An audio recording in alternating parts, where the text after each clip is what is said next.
Okay, so I've decided to go back and look a little more closely at some of the features because I was upset a little bit about how I originally drew the eyes. And a couple things I noticed were that I had left too much space between this eye and that hand, and then I also had there's something weird going on with this part of the face, and I think one of the problems was that I needed to draw this eye a little further to the left, but then also I needed to leave a little more space here between the ear and the left eye, the eye on the right that we see, but the baby's left eye. So what I did in order to do this is I actually took a photograph on my cell phone. I took a digital photograph of this picture, and then I zoomed in on it so I could actually look more closely. So I didn't draw this from that reference.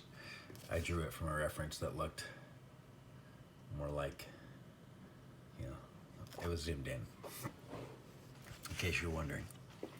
And that's something that, you know, technology allows us to do. But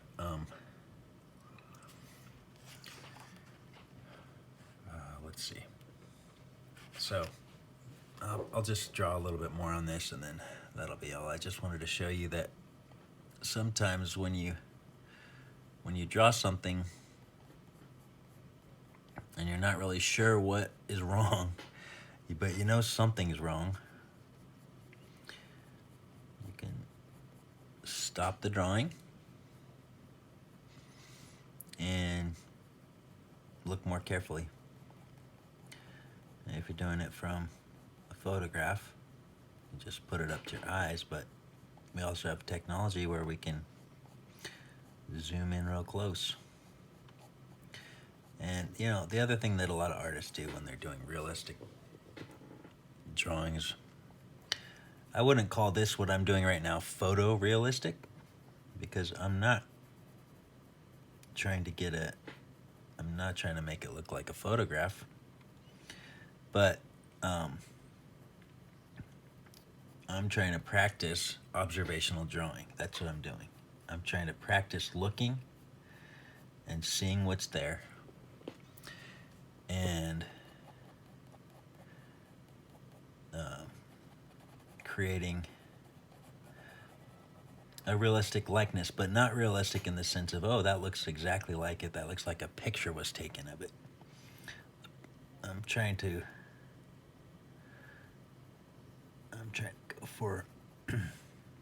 go for I'm trying to improve my ability to draw quickly, or maybe not quickly, from observation. But what you can do, if you're trying to do photorealism, there's a lot of things you can do to make your life a lot easier, and the cell phone is one trick. But you can actually print a full size. That's not where I wanted to do that. You can print a full size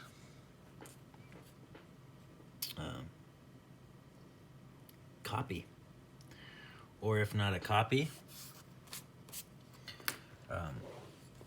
a like an outline print, and then just trace it. You can literally trace, and then that makes your life a whole lot easier. Then you just add your photorealistic elements, your shading, your light, and use all the little tricks and so forth that are out there. But again, it's good to struggle through the process of actually trying to draw what you see from observation, and that's what I want to get better at, because I want to improve my observational drawing skills, which, you know, they're what they are.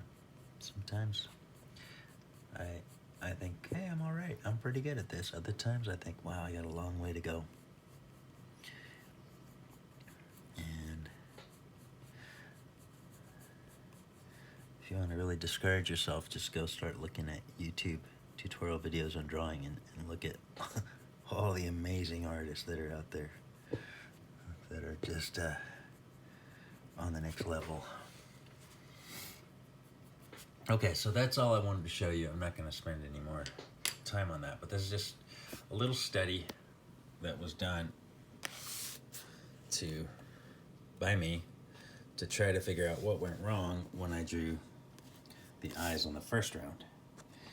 And I learned some things, I saw some things, and I also got to practice my observational drawing again.